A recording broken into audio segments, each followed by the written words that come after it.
గుంటూరుకు చెందిన ఒక ప్రముఖ డాక్టర్ మన ముఖ్యమంత్రి చంద్రబాబు నాయుడు గారి విజనరీ మీద ఒక పోస్టు సోషల్ మీడియాలో కామెంట్ చేయడంతో ఇప్పుడు నెటిజన్లు విపరీతంగా దీన్ని వైరల్ చేస్తా ఉన్నారు. అదేంటి అంటే పీ3 ద్వారా ప్రభుత్వ ఆస్తులను ప్రైవేట్ వాళ్ళకు ప్రైవేటు పరం చేయడం. అలాగే పీ4 ద్వారా ఈ ప్రైవేటు వాళ్ళు ఇచ్చే 4 మెతుకులు తినండి ప్రజలు.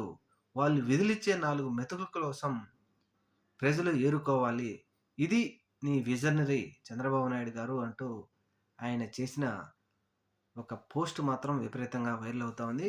ముఖ్యంగా మనం చూస్తూనే ఉన్నాం. ఆంధ్రప్రదేశ్ రాష్ట్రంలో విద్య, వైద్యం ప్రజలకు ఉచితంగా ఇవ్వవలసినటువంటి ప్రభుత్వం ఇప్పుడు వాటిని ప్రైవేట్ పరం చేస్తున్న సందర్భంగా నెటిజన్లు విపరీతంగా ప్రభుత్వాన్ని విమర్శిస్తూ ఉన్నారు. అయినా ప్రభుత్వం మాత్రం వెనక్కి తగ్గే పరిస్థితి లేనట్టుగా వ్యవహరిస్తూ ఉంది.